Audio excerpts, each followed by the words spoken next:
Welcome to Rebel Health Radio, bringing the best in alternative and integrative medicine to your ears.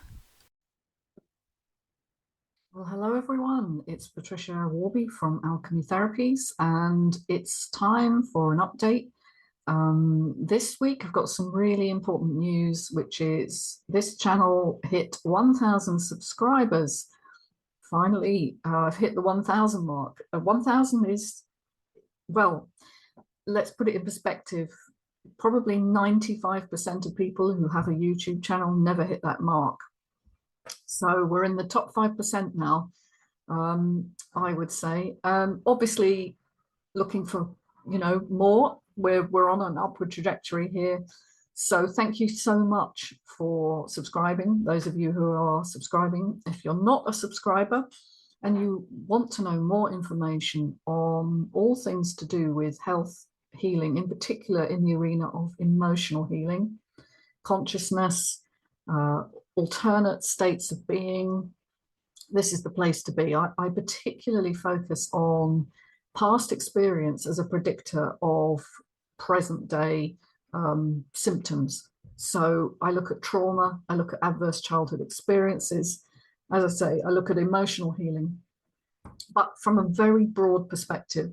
So that includes things like spiritual healing, nutrition, all sorts of ways of changing your neuronal imprint, so neural balancing, and all sorts of other things, which I do book reviews, I do conversations. I was hoping to publish one this week, but my colleague Rainer Vivega is on holiday, and so I'm waiting until he's back. But we've got a fantastic new conversation there on the kind of underlying principles of healing from a mathematical perspective, which is always really interesting for me because I'm also interested in mathematics. I've published a book on it called The Mystery of Number. I made it as simple as possible for people, so there was no detailed calculus or algebra, or it was just very, very simple to show you how number underlies nature. And so, as you can see, my interests are very, very broad. But if there's something you would like me to cover in the upcoming year, please let me know and we'll take it from there. Now, what I wanted to talk about today was what I'm working on at the moment, which is I've got a book which I'm hoping to publish at the beginning of September now, called Mind Medicine. And I'm on the final chapter, and the final chapter is dealing with the sort of holistic or whole model of wellness. So healing through, coming together, bringing together all the aspects of the mind-body connection. And, a lot of people miss out this unification, this integration in healing. Healing is seen in the modern medical approach as fixing the problem, as ticking a box, largely as reducing symptoms, symptom suppression. And whilst that works, and to tell you the truth, I've needed that recently when I've had an injury myself, and I definitely needed painkillers. But I've also brought in the idea of supporting the body to heal naturally, because just suppressing a symptom doesn't work. It will take away the initial symptom, whatever that is, whether that's pain or, mood disorder. But what it's doing is it's like turning out the light on your car. When you've got well, these days you don't get a warning light so much. You get a dashboard that tells you all the problems. But if you were to disengage the screen and just say, I'm not going to look at that, no, that's off, I fixed the problem, you wouldn't really think that was a good approach. But that's effectively what we do in medicine now. And most drugs which are used to deal with symptoms are working on one chemical pathway.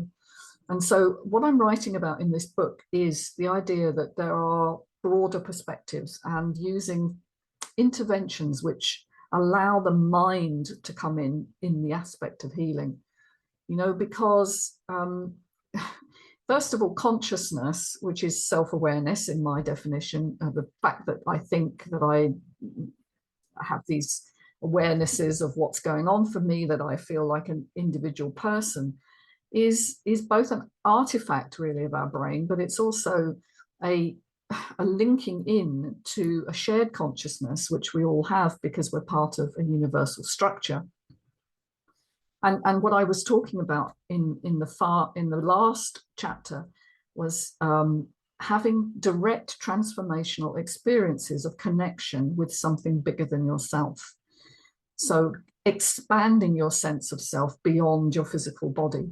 And believe it or not, those experiences are accessible for everyone. You don't have to take mind expanding drugs, although I'll be talking about psychedelic therapy as well. You can do it through breath work. You can do it through a simple practice of eye movements like EMDR, which, although you stay perfectly present and fully awake, you are actually accessing back brain states. And the back brain, which connects with your frontal cortex, but it's a different part of your brain evolutionarily and also functionally, is largely unconscious. And it's 95% of who you are. And so it's going to drive your behaviors through past experience that it's interpreting as happening now. And it will therefore script your responses based on what you experienced and what your beliefs are.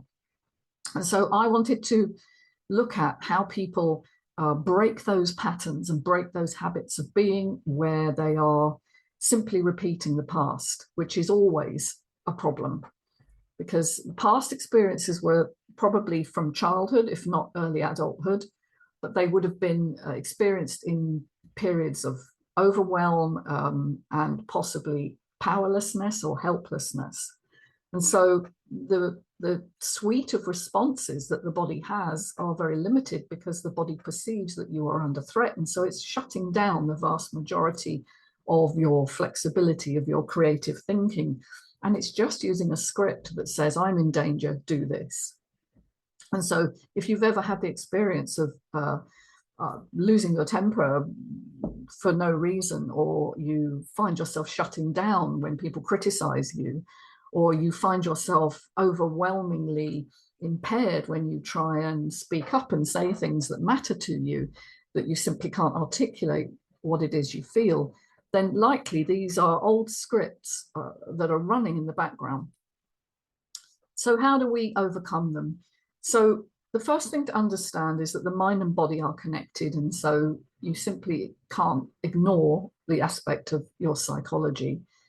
The second thing to know is that willpower doesn't really touch this, all right? Just believing that you can, although willpower is really important for many, many things, it's not so good in dealing with these kind of mind-body disconnections, because, as I've said, the back brain is largely unconscious and willpower is your conscious functioning. And so they're different parts of the brain. In order to get to that, I find metaphor and stories are really powerful, and just expanding a sense of wonder in the world.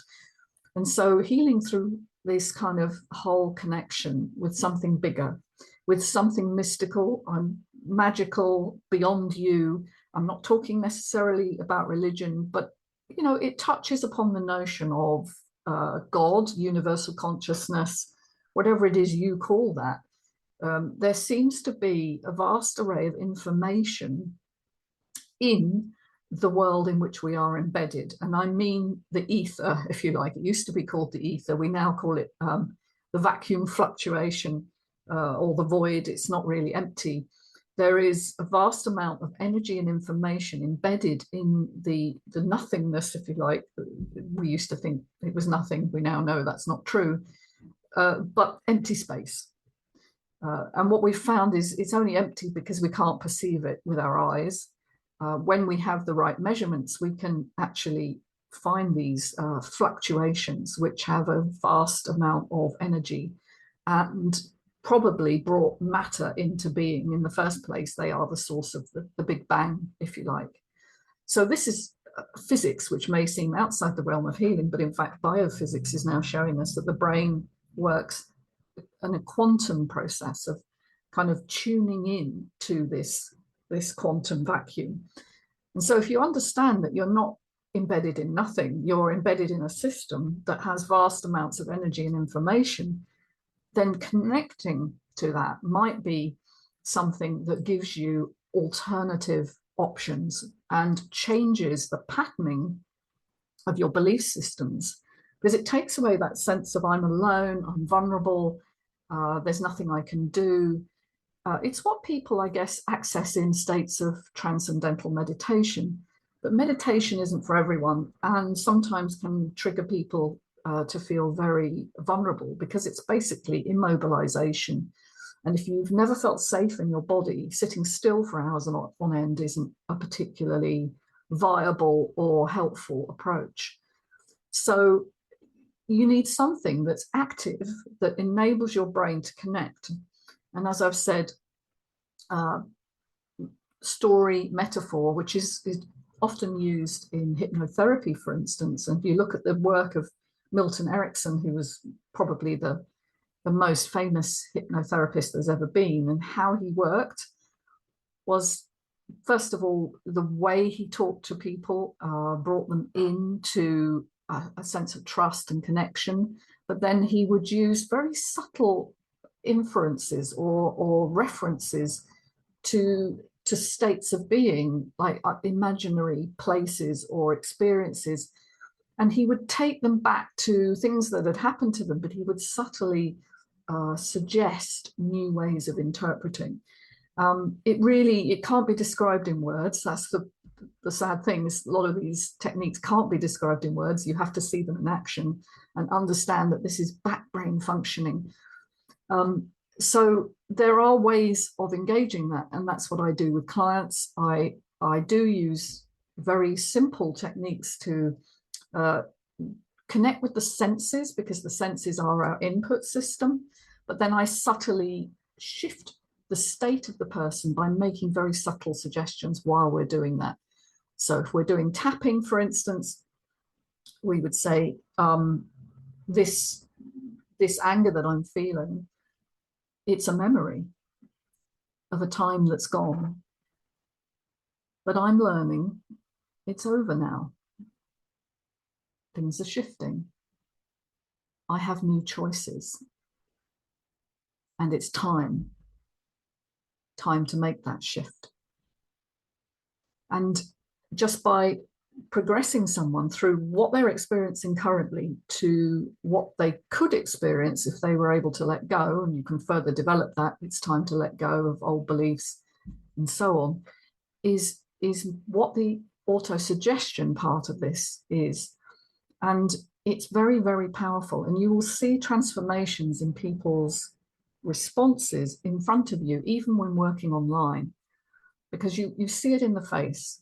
And I've had the experience this week of somebody I've been working with for probably 5 months. And immediately we come on screen to do our session, I can see something has shifted for her. And, I'm able to report that back, and she says, yes, I feel different. Yes, friends have noticed. Something is grounded in her. And largely this is about building capacity for new beliefs around yourself. And in doing so, the body gets a new source of information, and thus learns that it can respond in more flexible ways rather than these old scripts. So that's kind of what I'm talking about. I am bringing in some new information that, is only recently being discovered on the power of psychedelics to quieten what's called the default mode network, which is a part of your brain that runs these scripts. And also to quieten fear. The amygdala is a big part of your fear response in your limbic brain. It seems to quieten that, in particular at end of life, which is a very important transition for everyone. We're all going to get there eventually. And a lot of people, if they get a terminal diagnosis, for instance, are in a lot of fear, and psychedelics seem to be really good with that, and just allowing people to connect with this bigger reality that says that the end of the physical body isn't the end of life.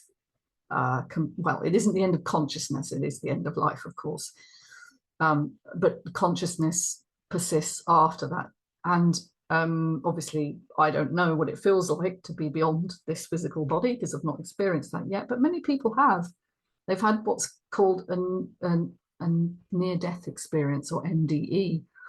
And they die, but then they're resuscitated and they come back and they report that beyond the physical death, there was love. There was just unconditional love, usually seen as light, sometimes interpreted as God or oneness. And although you could dismiss those experiences as just a, lack of oxygen in the brain, which is what many materialist scientists think it is, for many, it's completely transformative in their lives when they come back.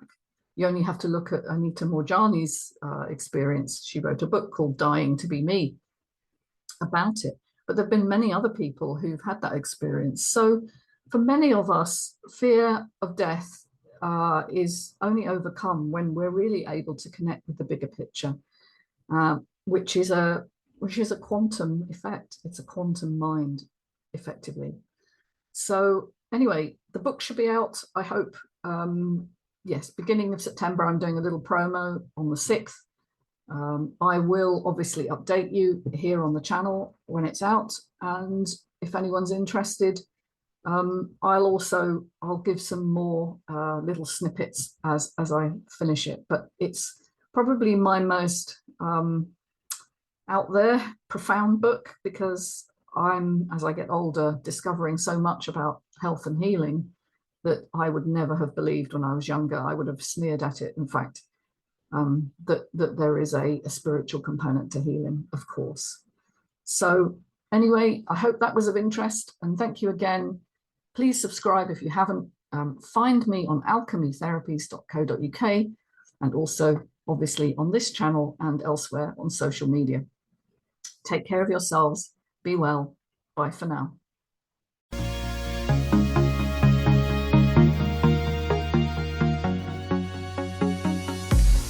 Hey, hope you enjoyed listening to Rebel Health Radio. Do subscribe and look forward to catching you soon.